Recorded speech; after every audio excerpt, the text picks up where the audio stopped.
parálisis espiritual. Este título me dio el Señor. Y empecé a buscar en la palabra, me llevó el Señor a Marcos capítulo 2. Usted se acuerda, y hace varios años lo hemos predicado, esos 4 amigos que rompieron un techo para poder llevar a su amigo. Miren cómo lo querían. Yo siempre digo, yo quiero esos amigos. Esos quiero tener de amigos, ¿no? Esos que pueden romper un techo y llevarte al Señor. No importa la condición que esté, pero me van a llevar al Señor, porque esos son amigos de verdad.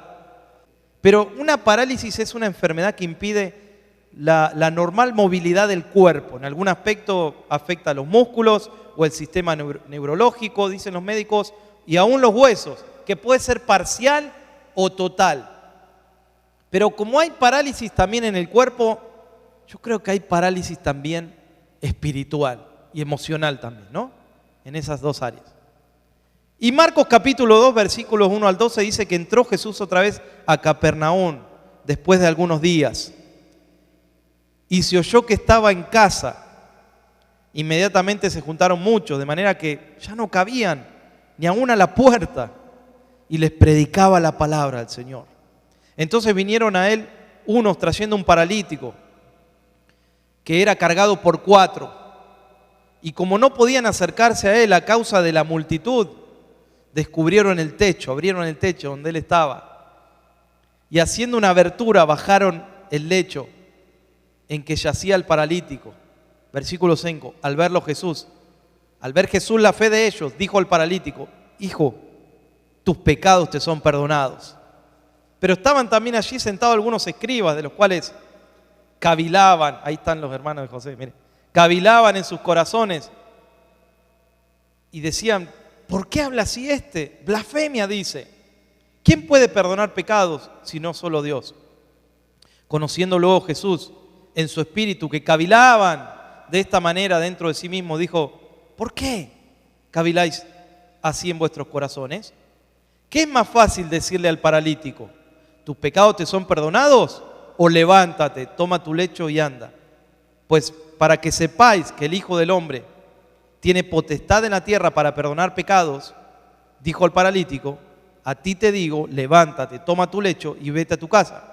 Entonces él se levantó enseguida y tomando su lecho salió delante de todos, de manera que todos se asombraron y glorificaban a Dios, diciendo: nunca hemos visto tal cosa. ¿Sabe? Capernaum era la ciudad elegida por Jesús. Era su casa, aunque él había nacido en otra ciudad. Él eligió Capernaum como su ciudad, ¿no? Él ahí se sentía en casa, y no es para menos que Marcos dice que él estaba en casa, ¿no? Estaba en Capernaum. Y no había lugar, o sea, donde Jesús iba, las multitudes lo golpeaban y las multitudes querían tocarlo y imagínense que eso lo que habrá sido, ¿no? Todo el mundo queriendo tocarlo, todo el mundo queriendo escuchar al Señor predicar. Y él predicaba y no había lugar ni siquiera a la puerta, ni siquiera para entrar había lugar, ¿no? Y el Señor, ¿qué hacía? Predicaba la palabra que el Padre le había dado. Entonces vinieron a él trayendo un paralítico que estaba traído por 4. Y, ¿sabe? En esos tiempos, obviamente no había la tecnología que hay hoy, obviamente no había operaciones, no había prótesis, no había operaciones de cadera o de columna. O sea, si alguien nacía con una condición como esa, prácticamente vivía toda la vida así. Si vamos a otro pasaje, acuérdese del estanque de Betesda, había allí una persona, paralelamente a esto, había una persona que hacía 38 años que tenía una enfermedad. No sabemos si nació así, pero sí sabemos que tenía una enfermedad. Y de tanto en tanto se movían las aguas y él no podía llegar, en tanto que quería que alguien lo lleve, alguien tocaba el agua y era sanado. Entonces Jesús se encuentra con él también. Y Jesús no se encuentra ahí para llevarlo a las aguas, sino que Jesús se encuentra ahí para decirle: yo soy las aguas, tú puedes tocarme a mí, tú puedes creer en mí y yo puedo curarte. Pero pienso en una enfermedad distinta a la que estamos ahora pensando. Cuando yo leí este pasaje, claro que está hablando de una sanidad física.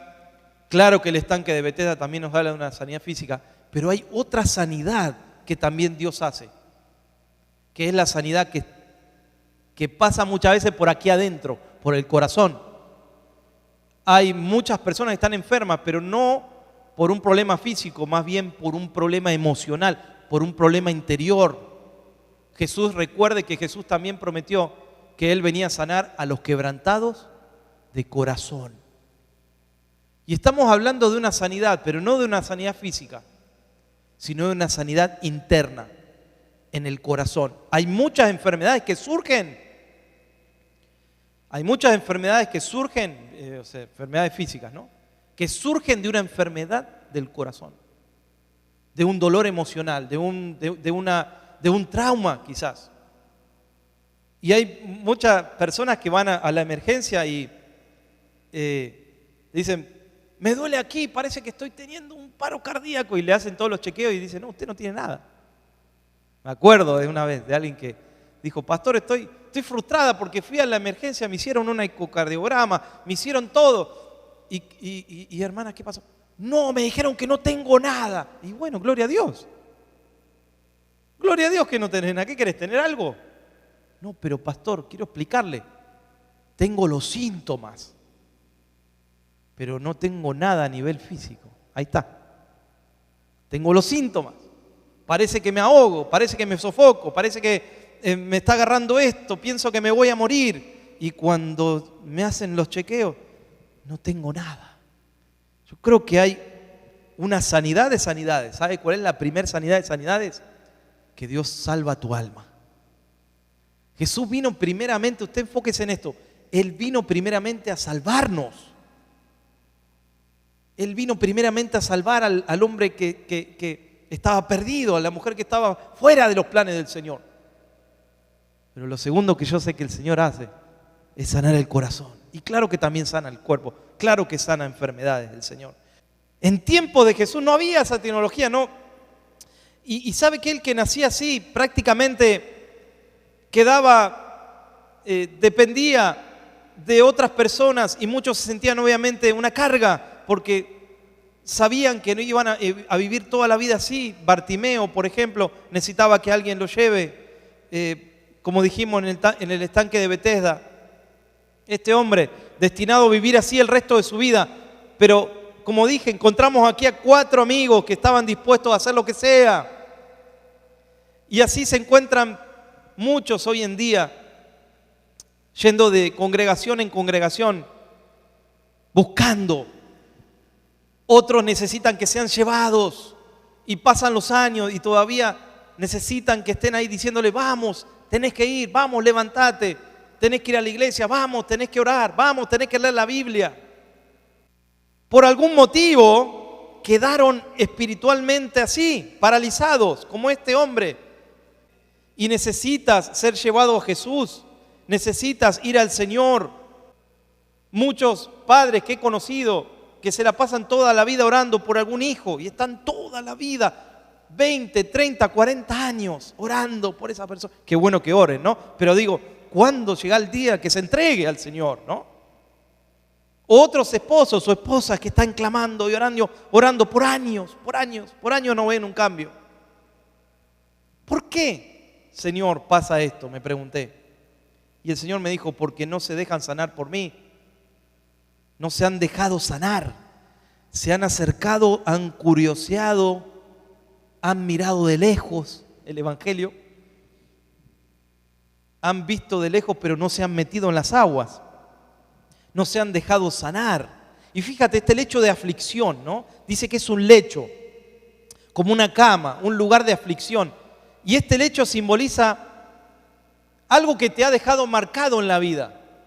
El lecho, yo puedo verlo como un lugar que simboliza algo que te ha marcado en la vida y has quedado ahí, acostado en ese sentido. Si caminas, si eres una persona que sales, que caminas, que trabajas, que tienes amigos, pero en algún punto quedaste en un lecho de aflicción. Algo te marcó en la vida. Algo hizo que desde ese día ya no seas el mismo. Que desde ese día sientas esos miedos, esos temores. Ese fracaso se ha hecho un gigante. Es un lecho de derrota para muchas personas, de rendición, donde ese lecho te invita a dormir ahí, te invita a que te deprimas, ¿no? ¿Qué hace uno cuando está deprimido? La mayoría duerme. La mayoría que está deprimido duerme. Quiere dormir porque o toman o hacen otras cosas, pero la mayoría se tira a dormir. Es como algo inconsciente que uno va y se tapa con una cobijita y ahí se queda. Tratando de olvidar, ¿no? Quizás inconscientemente o conscientemente tratando de olvidar. Donde te invita a llorar ahí, pero no a llorar como hablamos el otro día, sino a llorar desconsoladamente. Te invita a que no te levantes de ahí, que te quedes. Allí están, inclusive en ese lecho, yo pensaba, en ese lecho están aún los olores, por así decirlo, no porque sea malo, pero ese lecho conoce aún los olores nuestros. ¿Usted me entiende? En ese sentido lo digo, ¿no? Sabe los olores y los dolores que hemos sufrido. Nos recuerdan quizás pecados. Ese lecho nos recuerda las angustias, las depresiones. Aún guarda esas lágrimas de dolor, esos desvelos, esas noches donde no podíamos dormir. Y ese lecho conoce esos desvelos. Prácticamente ese lecho está moldeado a nuestro cuerpo, nos conoce, sabe muy bien dónde nos vamos a acostar, de qué lado nos vamos a acostar. ¿Usted me entiende? El lecho de este hombre conocía su dolor, más que cualquier persona, porque es un lecho de dolor, por lo que vemos aquí en la palabra del Señor. No solo por lo físico, pero por lo emocional. Como dije, hay enfermedades emocionales que tienen síntomas en el cuerpo. Personas que se sienten paralizadas, sofocadas, enredadas muchas veces. Dicen, pastor, yo no sé qué me falta el aire. O estoy durmiendo y tengo un sueño que no quiero tener. Siento que me están persiguiendo en los sueños. O siento que siempre estoy como corriendo, me están persiguiendo. O sueños que tú no quieres tener y que hay una lucha ahí. Muchos se sienten sofocados, que no se pueden despertar. Mire, en Hechos capítulo 16 podemos ver allí la historia de Pablo y Silas. Ellos iban camino a la oración. Hechos 16, versículo 16. Capítulo 16, versículo 16. No es un dato menor que ellos iban a la oración y nos salió al encuentro una muchacha que tenía un espíritu de adivinación, la cual daba grandes ganancias a sus amos, adivinando. Pablo y Silas estaban en Filipos, van a la oración y le sale un encuentro a esta mujer que tenía un espíritu de adivinación. Era una bruja, podemos decir, ¿no? Una adivina, que daba grandes ganancias a sus amos. Y esta mujer traía mucha ganancia adivinando a la gente y esa era una entrada de dinero. Fíjese, está relacionado con el dinero, está esto, ¿no? Hasta con las grandes ganancias. Y es interesante, quizás usted estuvo en un sermón mío que yo hablé de esto hace algunos años atrás, pero otros no. O en internet hay otros que se están uniendo. Que esa palabra espíritu de adivinación se traduce espíritu de pitón. ¿Cuántos conocen la serpiente pitón, no? Que sabemos que no es una serpiente que mata con el veneno cuando muerde, porque no lo hace así, pero sí sabemos que puede enredarse en una persona o en un animal. ¿Y cómo trabaja esa? Por asfixia, sofocando la presa, ya sea un animal o mismo una persona. Lo sofoca, lo va matando como de a poco, quitándole el aire. Y es interesante que Pablo y Silas iban camino a la oración, sirviendo al Señor, predicando ahí en Filipos, y se les presenta a alguien que se movía bajo un espíritu que lo quería sofocar, que les quería quitar el aliento. Interesante, ¿no? Porque el aliento está relacionado con el Espíritu de Dios. Y es interesante que lo que está pasando, que se está moviendo algo ahí, tratando de ¿qué? De sofocarlos. Dice que cada día era inoportuno lo que esta mujer hacía, que trataba de molestarlos, era un estorbo para ellos. Y cada día lo hacía. Y el enemigo pone, ¿no?, estorbo en nuestras vidas. Y nosotros tenemos que tener cuidado de aquellas cosas que nos quieren sofocar, que nos quieren quitar la paz del Señor, que nos quieren quitar el aliento del Señor, porque esa es una obra del mal. Y no es algo físico, pero es algo espiritual. Mucha gente siente esa como que no sé, pastor, tengo algo acá en el pecho. Sí. Y me quiere como algo así, como no me deja. Por momentos no lo tengo, pero por momentos siento un sofoco, siento que, y más cuando tengo que levantarme para ir a la iglesia, o cuando tengo que orar. Ahí está. Es un estorbo para que no busques al Señor. Es un estorbo para que no crezcas. Nosotros en estos últimos 30 años hemos escuchado con la pastora, ¿no? Mucha gente decir, pastor, estoy en un tiempo de bendición, estoy creciendo, estoy madurando, estoy sirviendo al Señor, no soy el mismo que hace un año, que hace 2 años. Pero por ahí escuchamos a alguien que dice, no estoy creciendo, no estoy recibiendo, no estoy madurando. Bueno, pero si la misma palabra se predica para todos, es la misma, la palabra de Dios. Si se predica lo mismo y la mayoría está creciendo, ¿por qué tú no creces? ¿Por qué no creces en el Señor? ¿Es un problema de la palabra de Dios? ¿Es un problema del predicador? No. La misma comida comemos todos. Y si la mayoría estamos madurando, si tú no maduras, fíjese qué es.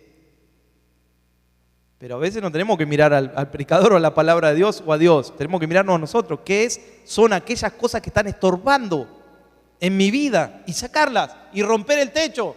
Ya hay que romperlo, espiritualmente hablando. Rompa el techo, porque usted tiene que llegar ahí donde está Jesús. Y si la multitud es un estorbo, corra la multitud. Mire, la mujer que tocó el manto de Jesús tenía una multitud del frente. Tenía todas las de perder, todas. Porque era una mujer que tenía una enfermedad que no podía tocar a nadie ni a sus hijos. Si tocaba a sus hijos o a su esposo, bajo la ley, tenía que estar 7 días lavando eso, no podía tocar los utensilios de comida, si se sentaba tenían que hacer 7 días de un lavado. Era terrible, no podía abrazar a nadie. Tenía todas las de perder, sin embargo se arrastró por la multitud y tocó el manto de Jesús. Tuvo que hacer algo que estaba fuera de lo normal, pero que era su única salvación. Y hay veces que hay que hacer algo para no quedarnos con lo que tenemos. Si no nos ha funcionado algo, cambiémoslo, hagamos cambios. Y es interesante, ¿no? Porque este espíritu, ¿cómo se mueve? Tratará de desviarte del plan de Dios. Y ¿sabe lo primero? Esto se lo digo como experiencia personal. Lo primero que hace el enemigo, ¿sabe qué? Tratar de qué? De que usted se ofenda con algo. Esa es el arma más letal que tiene. Porque ¿quién no se ofende? Todos nos ofendemos. Hasta el espiritual a veces se ofende, ¿no? Digamos, somos seres humanos. Pero es interesante que, y Lucas 17:1 dice, es imposible que no vengan tropiezos. Los tropiezos vienen. El tema es si yo los acepto. Es interesante que la palabra aquí, tropiezo, se traduce ofensa. Es imposible que no vengan ofensas. Que viene de la palabra griega escandalizo. ¿Sí? Y esta palabra se refería originalmente a la parte de la trampa en que se coloca una carnada, sea cuando uno va a pescar, o sea cuando uno pone una carnada en algo. ¿Cómo hace uno? La esconde, ¿no? La esconde en algo para que cuando muerda, ¿sí? Eso agarre y uno no lo puede sacar. Es fácil morderlo, pero es difícil de sacar, ¿no? Luego después. Entonces, de allí viene la palabra, que significa colocar una trampa en el camino de una persona. O sea, el enemigo lo que va a querer es ponerte una trampa para que muerdas. Entonces muchas personas dicen, pastor, pero yo entiendo, es verdad, nos ofendemos, pero pastor, yo tengo razón en eso. ¿No? Yo tengo razón en lo que me pasó. Y fíjese que aunque usted tenga razón o no tenga razón, le dolió igual. Igual dolió. A mí, yo le hablo en primera persona. Yo era uno que decía, yo tengo razón. Y un día estaba orando, hermanos, y Dios me dijo, entrégame la razón. Y yo dije, Señor, es lo único. Lo único que tengo es que tengo razón en ese problema. Con la razón no llegas a ningún lado. Con la razón sigues ofendido. Qué gran verdad, ¿no? ¿Para qué quiero tener la razón? Mejor. Perdone. Como usted se equivoca también, yo también me equivoco. Y suelte esa ofensa. Porque de ahí el enemigo se agarra de una manera. Porque de ahí se hace una raíz mire, se hace una raíz de cosas que uno arrastra todo después, lo que tiene alrededor. Su esposa, si está casado su esposo, sus hijos, si tiene hijos, los hermanos de la iglesia. Y uno termina en un... Párelo ahí. No deje que el enemigo se agarre de eso. Porque afecta, y ese techo hay que romperlo, porque no podemos llegar a Jesús con eso. No podemos. Pues estamos atrincherados diciendo, a mí me pasó esto. Nos atrincheramos, nos aislamos, nos alejamos del Señor y atrincherados ahí. Y ahí el enemigo está ahí saltando contigo, haciendo una fiesta. Rompa ese techo de una vez. Se lo dice a alguien que le costó y lo tuvo que hacer, pero le costó. No es casualidad que iban a la oración. Ahí está, le puso el enemigo. Quiso interrumpir. Muchas veces pasa que me ha pasado de escuchar gente que están en una constante lucha, por ejemplo, ¿no? Otro punto este. Y todo es una lucha. Y pastor, orar, no, es una lucha, me duele la cabeza. Y congregar, no, nunca logro, pastor, congregar. Y todo es una lucha, leer la Biblia es una lucha, todo es como una lucha espiritual, nunca se alcanza. Y ahí hay algo que ver, ahí algo está pasando. Ahí estamos enredados con algo, tenemos que desenredarnos. Porque todo no es una guerra, hay guerra espiritual, pero no es todos los días, todo el tiempo, a la mañana, a la tarde, a la noche. No se puede vivir así. Dios nos dio la victoria, amén. Dios nos dio la victoria en esa lucha. Entonces, eso pasa muchas veces, ¿no? Y ahí se empieza uno a cansar, a sofocar, se empieza a agotar. Pero la buena noticia es que Dios abre siempre un camino donde no hay camino. Dios abre una salida donde no hay. Y como no podían acercarse a Jesús, versículo 4, a causa de la multitud descubrieron el techo donde estaban, hicieron una abertura, dijeron no importa, después llamamos a los hermanos que arreglan y arreglaremos el techo, pero hay que llegar a Jesús, como sea. Mire qué atrevido, ¿no? Rompieron el techo y bajaron a este joven ahí. Para salir de este lecho vas a necesitar que alguien te ayude a romper el techo. Uno a veces pelea solo. Uno dice por ahí, pero pastor, ¿cómo le voy a contar esto a alguien? ¿Cómo voy a contar esto que me pasa? Es mío, es privado. Y ahí estás peleando solo. Pero cuando lo cuentas a alguien, cuando pides oración, cuando lo confiesas a alguien, que no lo vaya a contar, por supuesto, ¿no? Cuando lo sueltas ahí, ya hay 2, 3, 4 amigos, 4 amigos hay acá que están ayudándote. Y ya la oración se vuelve poderosa ahí, porque te están apoyando en oración, porque te están aconsejando. Y tú sacaste eso que estaba dentro tuyo. Estás empezando a romper un techo ahí. Estás empezando porque estás pidiendo ayuda. Y ese techo se empieza a romper. Y tus amigos prácticamente te están deslizando al maestro. Estos amigos tuvieron que romper varios techos, no solamente uno. Yo estaba pensando, ¿cuántos techos tuvieron que romper estos desde el momento que se propusieron ayudar al paralítico? Mire, tuvieron que pensar cómo hacer. Llegaron hasta ahí y le dijeron, ¿lo sugieres? No hay más lugar en la iglesia, se tienen que ir, vengan a otro servicio. Y ellos dijeron, no, posiblemente no podamos volver, posiblemente Jesús no esté. Mire los obstáculos que tuvieron que pasar.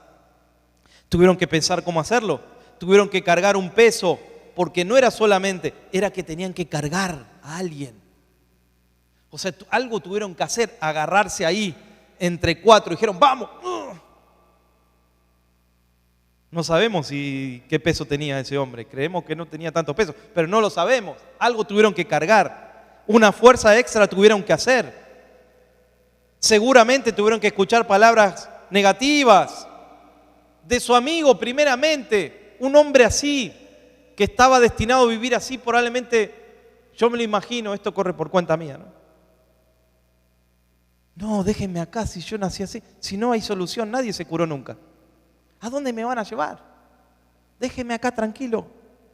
Tuvieron que posiblemente acompañar, poder decirle, no, vamos a ir a Jesús. No, si no se puede entrar, llévenme a casa. No molesten al maestro, no quiero ser más una carga. Ya soy una carga, decían. Y voy a ser una carga por vida, no quiero ser una carga para nadie más. Yo me lo imagino eso, por eso le digo, corre por mi cuenta, ¿no? Seguramente palabras negativas de un hombre que estaba así. Sí, seguro que sí.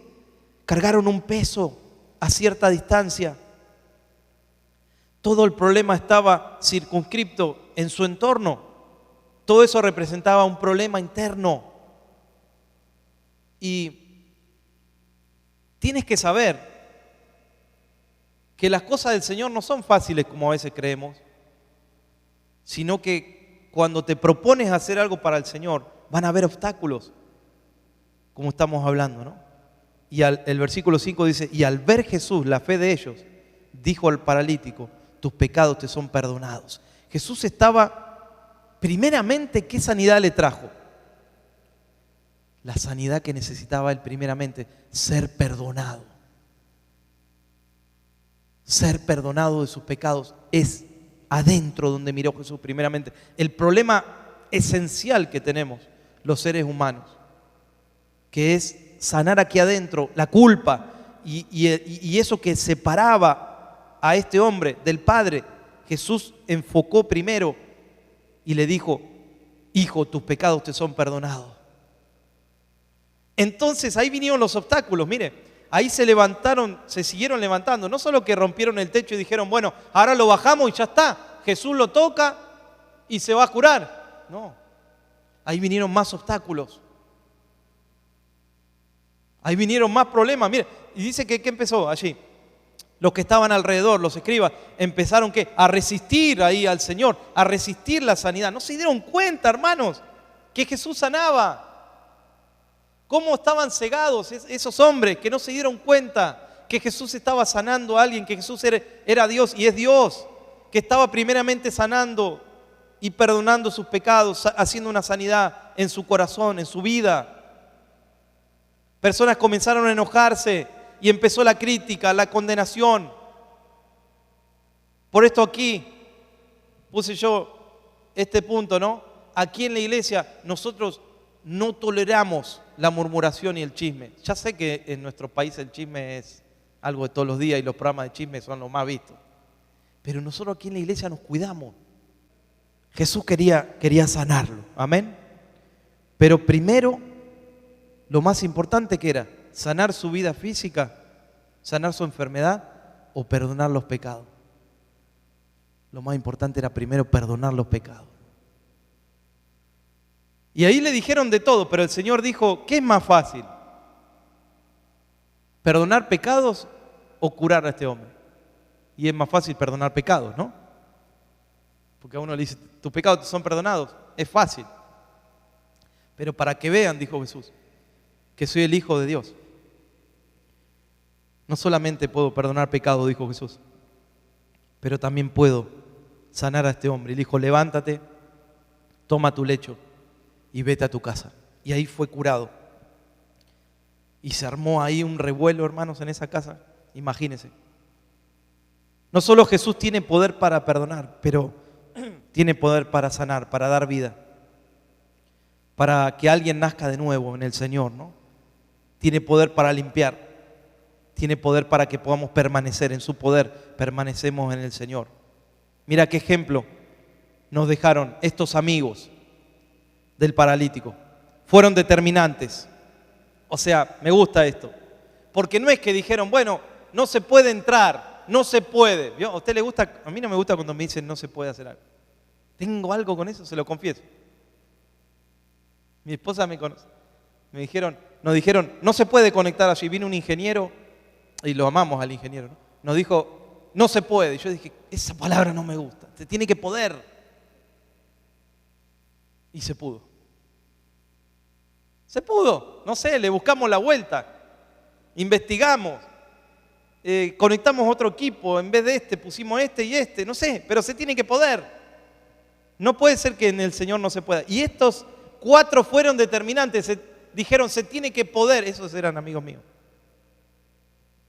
Se tiene que poder. No, pero hay mucha gente. Se tiene que poder. No, que en la puerta no se puede entrar, están ahí, no se puede abrir. Rompamos el techo.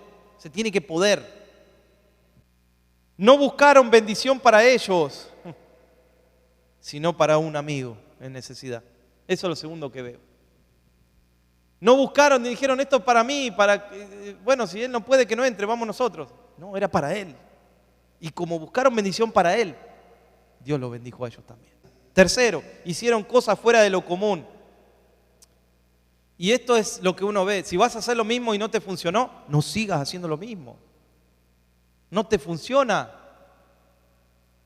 Cambia. Cuarto, tuvieron gran coraje. Se metieron en una casa ajena, podía salirle mal esa jugada, ¿no? Se metieron ahí, quitaron las tejas. ¿Ustedes quiénes son para quitar las tejas? Me rompieron el techo. ¿Quiénes son estos cuatro?